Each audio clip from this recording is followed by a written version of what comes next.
નમસ્કાર, ન્યૂઝ 18 ગુજરાતીમાં આપનું સ્વાગત છે અને આપણી સાથે હું છું મિત્તલ ખાણીયા। સમાચારો પર નજર કરીએ તો હવામાન વિભાગે રાજ્યમાં આગામી 4 દિવસ છૂટાછવાયા વરસાદની આગાહી કરી છે। નવસારી, વલસાડ, દમણ અને દાદરાનગર હવેલીમાં ભારે વરસાદ સાથે યલો એલર્ટ જાહેર કર્યું છે। 21 અને 22 ઓગસ્ટના રોજ ભારે વરસાદની આગાહી હવામાન વિભાગ દ્વારા કરવામાં આવી છે। સૌરાષ્ટ્ર અને કચ્છમાં સરેરાશ કરતાં વધુ વરસાદ નોંધાયો।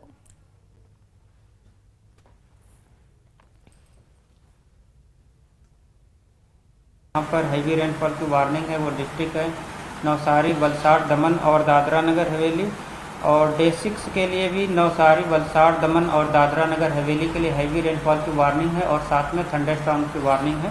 1 जून से लेकर आज तक तो Gujarat as a whole state 536 millimetre rainfall record हुआ है और नॉर्मल के हिसाब से 513 मिलीमीटर होना चाहिए। तो प्लस 5% नॉर्मल के हिसाब से ज़्यादा रेन हुआ है Gujarat as a whole state. Saurashtra region में 471 मिलीमीटर रेनफॉल हुआ है और 389 मिलीमीटर नॉर्मल के हिसाब से होना चाहिए।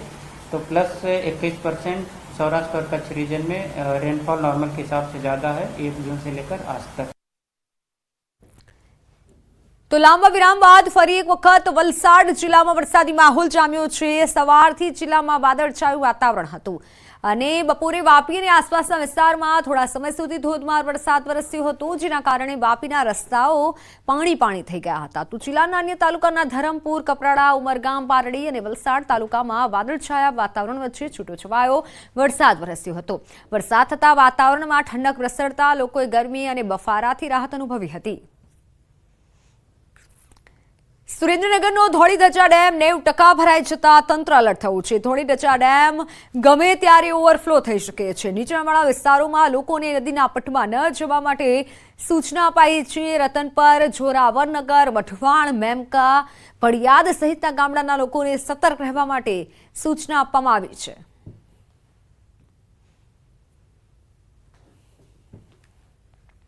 તો ધોળીધજા ડેમ 90% જેટલો ભરાયો છે અને આ તરફ નીચાણવાળા ગામોને સૂચના આપવામાં આવી છે। તંત્ર દ્વારા સતર્ક રહેવા માટે સૂચના અપાઈ છે।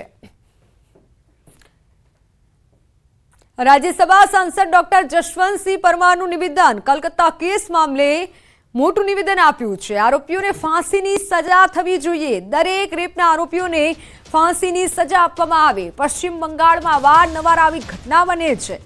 આરોપીઓને કડકમાં કડક સજા કરવામાં આવે। સાથે પંચમહાલમાં તબીબો પણ ભારે રોષ સાથે કડકમાં કડક સજાની માંગ કરી રહ્યા છે। કોલકાતા ગેંગરેપના આરોપીઓને સજા કરવા માટે જિલ્લા કલેક્ટરને આવેદનપત્ર આપી રજૂઆત કરવામાં આવી।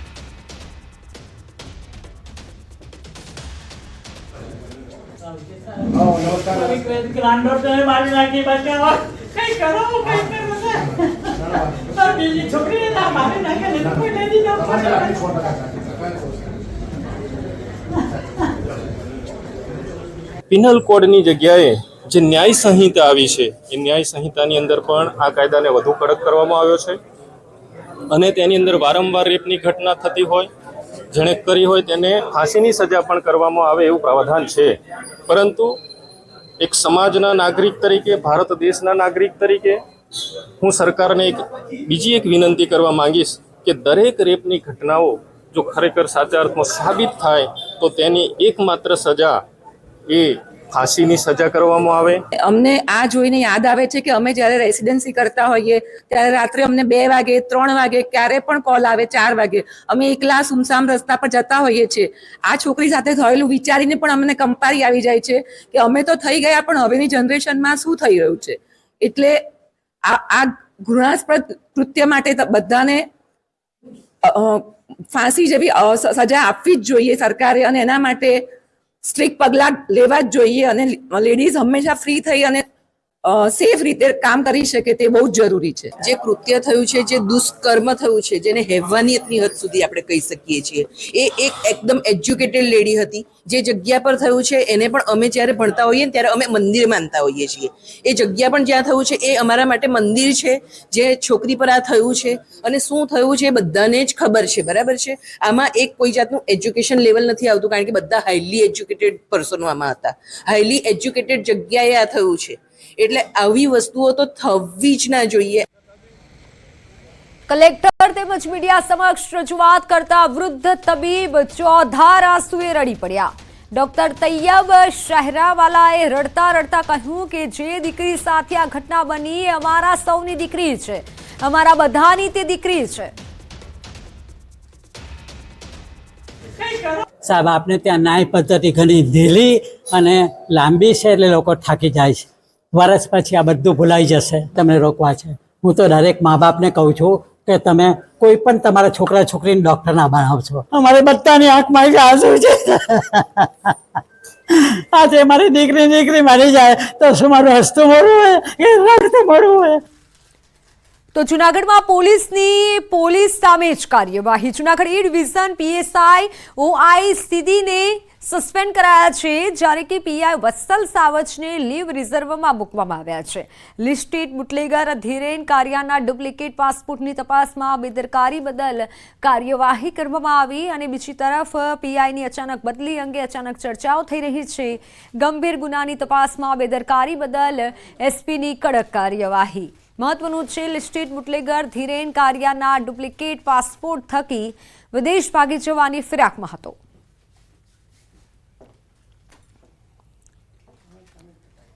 અમદાવાદમાં નવનિર્મિત ફૂટ ઓવરબ્રિજનું આજે લોકાર્પણ થશે. શાહીબાગ BAPS સ્વામિનારાયણ મંદિર બહાર ફૂટ ઓવરબ્રિજ બનતા અનેક દર્શનાર્થીઓને તેનો લાભ મળશે. બ્રિજ શરૂ થવાથી લોકોની ટ્રાફિકની સમસ્યામાંથી રાહત મળશે. ₹2.35 કરોડના ખર્ચે બનાવેલ બ્રિજનો સરેરાશ 5,000 લોકો ઉપયોગ કરશે. વડીલો માટે બ્રિજ પર લિફ્ટની પણ ખાસ વ્યવસ્થા કરાઈ છે. અને આ પ્રસંગે રાજ્યના મંત્રી જગદીશ વિશ્વકર્મા, અમદાવાદના પ્રથમ નાગરિક પ્રતિભા જૈન, સાંસદ દિનેશ મકવાણા, ધારાસભ્ય દર્શના વાઘેલા સહિતના હોદ્દેદારો પણ હાજર રહેશે. આજે અમદાવાદીઓને મળશે નવી ભેટ. અમદાવાદના શાહીબાગ વિસ્તારની અંદર ફૂટ ઓવર બ્રિજનું આજે લોકાર્પણ થશે અને આજથી જ ખાસ કરીને શાહીબાગ વિસ્તારમાં આવતા જતા તમામ દર્શનાર્થીઓ હોય કે રાહદારીઓ હોય તેમને આ ફૂટ ઓવર બ્રિજ છે તેનો ઉપયોગ આજથી તેઓ કરી શકશે. આ બ્રિજ જોઈ રહ્યા છો, 2.35 કરોડના ખર્ચે આ બ્રિજ બનાવવામાં આવ્યો છે અને આપ જોઈ રહ્યા છો કે સ્વામિનારાયણ મંદિર પાસે જ ખાસ કરીને આ ફૂટ ઓવર બ્રિજ બનાવવામાં આવ્યો છે, જેને કારણે દર્શનાર્થીઓને તો મોટો લાભ થશે, પરંતુ સાંજના સમય અને સવારના સમયે ફૂટ ઓવર બ્રિજને કારણે જે ટ્રાફિક થતો હોય છે તેમાં રોડ ક્રોસ કરતી વખતે પણ જે મુશ્કેલી સર્જાતી હોય છે તે મુશ્કેલી નહીં સર્જાય. આ પ્રકારનો બ્રિજ છે ઘણા બધા લોકોને ઉપયોગી થશે. મહત્વની વાત છે કે આજે સાંજે ખાસ કરીને અમદાવાદના પ્રથમ નાગરિક પ્રતિભા જૈન તેઓ આવશે. અમદાવાદના મેયર તેઓ અહીં ફૂટ ઓવર બ્રિજના ઉદ્ઘાટન માટે આવશે. સાથે રાજ્યના મંત્રી છે જગદીશ વિશ્વકર્મા, તો તેઓ પણ આ બ્રિજનું લોકાર્પણ કરશે. સાંજના સમયે આ પ્રકારના બ્રિજનું જે છે તે લોકાર્પણ થવાનું છે. અંદાજિત 2.35 કરોડનો ખર્ચ અને કહી શકાય કે રોજના 5 થી 10,000 જેટલા લોકો છે આ ફૂટ ઓવર બ્રિજનો ઉપયોગ કરી શકશે તે પ્રકારનો અંદાજ છે. તે માટે ખાસ કરીને વિશેષ વ્યવસ્થા પણ રાખવામાં આવી છે અને જેથી કરીને જે સ્વામિનારાયણ મંદિરની અંદર જે દર્શનાર્થીઓ આવે છે તેમની માટે પણ ખૂબ જ મોટી રાહત છે તે થઈ જશે. કેમેરામેન શ્રેણિક મહેતા સાથે દીપિકા કુમાર, ન્યૂઝ 18 ગુજરાતી, અમદાવાદ. રક્ષાબંધન, જન્માષ્ટમી, ગણેશ ચતુર્થી સહિતના તહેવારો નજીક છે ત્યારે વડોદરા શહેરમાં કાયદો વ્યવસ્થાને લઈને ગણેશ મંડળો મુશ્કેલીમાં મુકાયા હતા. ગણેશજીની આગમન યાત્રાની મંજૂરીને લઈને ગણેશ મંડળો મુશ્કેલીમાં મુકાયા હતા. પોલીસ દ્વારા તહેવારોના દિવસે યાત્રાની મંજૂરી ન અપાતા વિવાદ થયો હતો.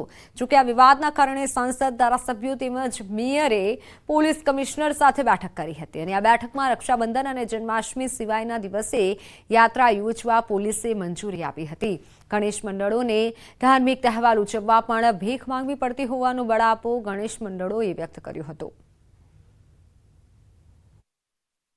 70 વર્ષથી સત્તાધારી પક્ષ જે બી હોય, એ વિરોધ પક્ષ જે બી હોય, એ લોકો આવતા હતા અને અમને સપોર્ટ કરતા કે અમે તમારી જોડે છે, અમે તમારી જોડે છે, અને આવીને એ લોકો દર વર્ષે અમને ભીખમાં તહેવાર મળતો હતો. આ વખતે ફરી પાછી અમે ભીખ મેળવવામાં અમે સક્સેસ થઈ ગયા છે. ગળામાં એક પટ્ટો છે કે તમારા ગળામાં કોઈ પક્ષનો, કોઈ ગલીનો, કોઈ બી પક્ષનો એવું નથી, તો તમે એનો વિરોધ જાહેરમાં કરી નથી શકતા. રક્ષાબંધન 19 તારીખ, જન્માષ્ટમી 26 અને 27 તારીખ, આટલી તારીખોને બાદ કરતા તમામ તારીખોની અંદર સુનિયોજિત રીતે, સારી રીતે પરમિશન આપી અને વારાફરતી તમામ ગણેશ મંડળના જે આયોજકો છે એમના પ્લાનિંગ પ્રમાણે એમને આગમન કરવા દેશે. કાયદાને અધીન રહીને લોકો ત્યોહારની ઉજવણી સારી રીતે કરી શકે, પરંપરાગત તરીકેથી એક શાંતિપૂર્ણ માહોલમાં કલ્ચરલ ટ્રેડિશનલ વેલ્યુઝ સાથે આનું સેલિબ્રેશન થાય તે માટે પોલીસ વિભાગ અન્ય વિભાગો સાથે સંકલન કરીને તમામ વ્યવસ્થાઓ ગોઠવશે. યાત્રાધામ અંબાજીમાં ગ્રાહક સુરક્ષાનું રાષ્ટ્રીય મહાઅધિવેશનનું આયોજન કરાયું અને દેશના ગ્રાહક આંદોલનકારીઓની રાષ્ટ્રીય પરિષદનું આયોજન કરવામાં આવ્યું હતું. જેની થીમ ભારતમાં ગ્રાહક સુરક્ષા વ્યવસ્થાની પડકારો અને ભાવિ વ્યૂહરચના રાખવામાં આવી હતી. આ કાર્યક્રમ ગ્રાહક સલાહ અને સુરક્ષા કેન્દ્ર દાતા વિપુલ ગુજ્જર દ્વારા અંબાજીમાં ઇસ્કોન અંબે વેલી ખાતે યોજાયો અને જેમાં દેશના 20થી વધુ રાજ્યો અને કેન્દ્ર શાસિત પ્રદેશોમાંથી 200 સ્વૈચ્છિક ગ્રાહક સંસ્થાઓના પ્રતિનિધિઓએ ભાગ લીધો હતો, જેમાં ગ્રાહક ફરિયાદ માટેની પદ્ધતિથી લોકોને વાકેફ કરાયા હતા. बाजी की शक्ति स्थल पर हम लोग इकट्ठा हुए हैं. देश के उपभोक्ताओं को शोषण मुक्त बनाने की जो हमारी लड़ाई चल रही है उसमें जो दिक्कतें आ रही हैं उसकी समीक्षा करने के लिए देश में जो कानून बने हैं, उपभोक्ता संरक्षण कानून 1986, 2019, खाद्य अपमिश्रण निवारण कानून, लीगल मेट्रोलॉजी कानून, उन सब के बावजूद आज भी देश का बहुसंख्यक वर्ग, गरीब, किसान, मजदूर, पिछड़े तबके के लोग आज भी शोषित हो रहे हैं. तो क्या कारण है कि हम इन कानूनों को प्रभावी ढंग से क्रियान्वित नहीं कर पाए? इन सब को लेकर आज यहाँ चर्चा हो रही है. તો આણંદ જિલ્લાના ખંભાતમાં 125 વર્ષ જૂના પૌરાણિક શ્રી સ્વામિનારાયણ મંદિરમાં હિંડોળા ઉત્સવનું આયોજન થયું. અહીં દર વર્ષે શ્રાવણ માસમાં હિંડોળા ઉત્સવ ઉજવાય છે. હિંડોળા ઉત્સવમાં શ્રી હરિને હીરના હિંડોળે ઝુલાવવામાં આવે છે. ખંભાત 200 વર્ષ પૂર્વે દરિયાઈ બંદર હતું અને તે સમયે હીર એટલે કે સૂતર ખૂબ જ પ્રખ્યાત હતું. ત્યારે ભક્તો ભગવાનને હીરનો ખેસ પહેરાવતા અને ત્યારબાદ મંદિર બનતા હિંડોળા ઉત્સવની શરૂઆત થઈ. અહીંનો હિંડોળા ઉત્સવ ભક્તોમાં આકર્ષણનું કેન્દ્ર છે. દૂર દૂરથી લોકો હિંડોળા ઉત્સવના દર્શન કરવા માટે આવે છે. શ્રાવણ માસમાં હિંડોળા ઉત્સવ દરમિયાન સંધ્યા આરતી સમયે હરિભક્તો ભજન કીર્તનનું રસપાન કરે છે. કાશી જોડા અને ઢોલના તાલ સાથે ભક્તોના ભજન કીર્તન સાંભળવા પણ એક લહાવો છે.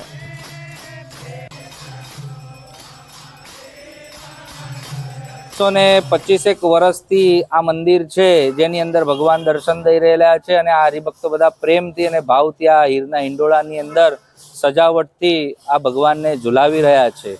આજે આનંદ થાય છે. આવો આ ઉત્સવ આપણે સાંભળીએ છીએ જે સંપ્રદાયની અંદર અમુક જ મંદિરોમાં થાય છે, જેમાં પણ ખંભાતમાં આપણે આવીએ ત્યારે આ ઓછવ્યા જ્યારે પદો ગાતા હોય ત્યારે આપણને નાચી ઉઠવાનું મન થાય છે. આણંદ જિલ્લા ખંભાતમાં આવ્યા છીએ. હરિકૃષ્ણ મહારાજના મંદિરમાં હીરના હિંડોળામાં ભગવાન ઝૂલે છે અને હીરના હિંડોળા ઝૂલાવા જ આવ્યા છીએ અને દર્શન કરવા માટે આવ્યા છીએ. સ્વામિનારાયણ સંપ્રદાયની અંદર હીરના હિંડોળા, રેશમના હિંડોળા માત્ર કોઈ જગ્યા થતા હોય તો ખંભાત શહેરમાં થાય છે અને ખંભાતના હરિભક્તો સંપ્રદાયની અંદર અલગ અલગ ધામોની અંદર પણ આ રેશમના હિંડોળા બનાવવા માટે જાય છે. રક્ષાબંધનના તહેવારને હવે ગણતરીના કલાકો બાકી છે. બજારમાં અવનવી રાખડીઓ ધૂમ મચાવી રહી છે. ત્યારે વાત કરીએ મોરબીના કલ્યાણપર ગામની કે જ્યાં રાખડીઓને લઈને ગૃહ ઉદ્યોગ ચાલી રહ્યો છે. અહીંની રાખડી મોરબી પૂરતી સીમિત નથી પરંતુ દેશભરમાં મોકલવામાં આવે છે અને સિઝન દરમિયાન લાખો રૂપિયાનો વેપાર પણ કરવામાં આવે છે. આ રાખડીઓ દ્વારા અનેક મહિલાઓને રોજગારી મળે છે. 300થી વધુ મહિલાઓ આ ઉદ્યોગ સાથે જોડાયેલા છે. આ મહિલાઓ 700થી વધુ ડિઝાઇનની રાખડી બનાવે છે. ટંકારા તાલુકો ઇમિટેશનની સાથે સાથે રાખડીઓ દ્વારા રોજગારી પૂરી પાડી રહ્યો છે અને આ કામ દ્વારા મહિલાઓ સ્વનિર્ભર બનવાનો ગર્વ અનુભવી રહી છે. છેલ્લા 6 વર્ષથી આ બિઝનેસમાં જોડાયેલી છું. આ ટંકારા તાલુકાના કલ્યાણપર ગામમાં લગભગ 50% મહિલાઓ ઘરે બેઠા આ બિઝનેસ સાથે જોડાયેલી છે. આ બિઝનેસથી તેને રોજગારી મળી રહે છે. તેને બહાર ક્યાંય કામ કરવા જવું પડતું નથી અને આ બિઝનેસ અમે રાખડીનો અહીંયા તમામ મેન્યુફેક્ચરથી અહીંયાથી સ્ટાર્ટ કરીએ છીએ. કોલકાતા, બિહાર, પંજાબ, હરિયાણા જેવા અનેક રાજ્યોમાં જાય છે.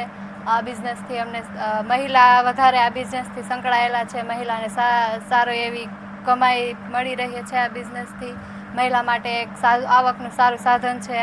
જે રાખડીનું કામકાજ વર્ષોથી આ ચાલે છે અને રાખડી એ 5 રૂપિયાથી માંડીને 50 રૂપિયા સુધીની બનાવવામાં આવે છે અને આ વ્યવસાય સાથે જનરલી વધુ પડતી મહિલાઓ જોડાયેલી છે અને મહિલાઓ આ વ્યવસાય સાથે જોડાઈ અને પોતાનું ગુજરાન સારી રીતે ચલાવે છે.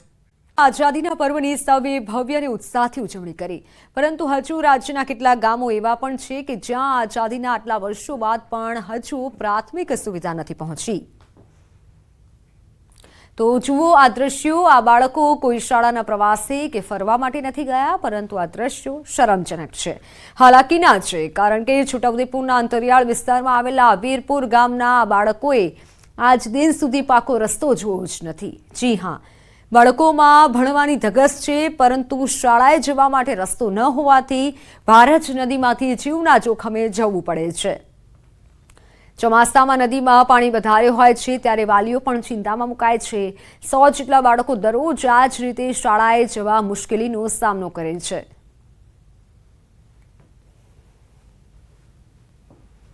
મેન રોડથી અમારું ગામ 2 કિલોમીટરનું અંતર ધરાવે છે.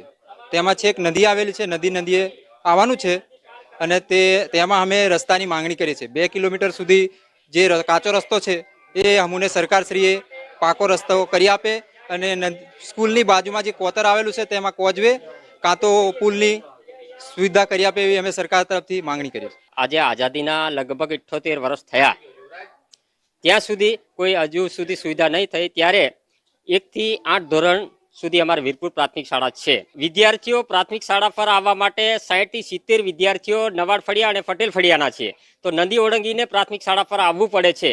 ત્યારે એટલી બધી મુસીબત એ વિદ્યાર્થીઓને અને વાલીઓને પણ પડે છે. વીરપુર ગામ પ્રાકૃતિક સૌંદર્યથી છલોછલ ખીલી ઉઠેલું છે, પરંતુ બીજી તરફ વરવી વાસ્તવિકતા છે કે ગામમાં આવવા જવા માટે માત્ર કાચા રસ્તા જ છે. પ્રાથમિક શાળાથી મેઇન રોડનો 2 કિલોમીટરનો કાચો રસ્તો છે. નદીમાંથી તો પાણી ભરેલા હોય છે અને તેમાંથી ગ્રામજનોને પસાર થવું પડે છે. મુવાડાથી વીરપુર પ્રાથમિક શાળાએ આવતા લગભગ 2 થી 2.5 કિલોમીટરનો રસ્તો છે, જે નદી અને કોતરમાં જવાનું થાય છે એમાં. અને એ સમયે જ્યારે ચોમાસાનું વરસાદવાળું વાતાવરણ હોય છે ત્યારે બાળકોને નદી પસાર કરીને આવવાનું થાય છે અને પૂરની પરિસ્થિતિમાં બાળકો જીવના જોખમે અહીંયા અભ્યાસ કરવા માટે આવતા હોય છે. પાવીજેતપુર તાલુકાના અંતરિયાળ વિસ્તારની અંદર અભ્યાસ કરતા બાળકો આપણે બતાવીશું કે કઈ રીતે અભ્યાસ મેળવી રહ્યા છે. આમ તો સ્કૂલે બોર્ડ લગાવી દેવામાં આવે છે, સૌ ભણે સૌ આગળ વધે, સર્વ શિક્ષણ અભિયાન, પરંતુ શું આ રીતે ભણશે ગુજરાત?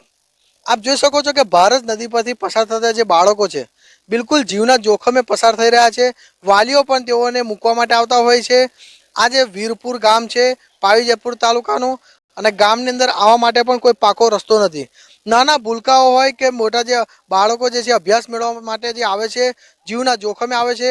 જ્યારે આજે નદીની અંદર પાણી નહિવત છે તેના કારણે આસાનીથી આવી શકે છે, પરંતુ જ્યારે ભારે વરસાદ પડે ત્યારે મોટી મુશ્કેલી પડતી હોય છે. આજે ભારત નદીની અંદરથી પસાર થતા જે બાળકો છે, આસપાસ 2-3 કોતરો આવેલા છે, એટલે બાળકોને સ્કૂલે આવવા માટે મોટી મુશ્કેલી પડી રહી છે. સરકાર પાસે એ માંગ કરે છે કે આજે ભારત નદી ઉપર નાનો કોઝવે પણ બનાવીને આપવામાં આવે તો બાળકોને સારું શિક્ષણ મળી રહે તેમ છે. જ્યારે શિક્ષણ સ્થળ ઊંચું આવે તે માટે સરકાર તમામ પ્રયત્નો કરતા હોય છે, પરંતુ કઈ રીતે ભણશે ગુજરાત જો આ જ રીતે બાળકોને અભ્યાસ મેળવવા માટે મુશ્કેલી પડતી હોય? અને જ્યારે ભારત નદીની અંદર જ્યારે ભારે પૂર આવે ત્યારે બાળકો સ્કૂલે પણ પહોંચી શકતા નથી.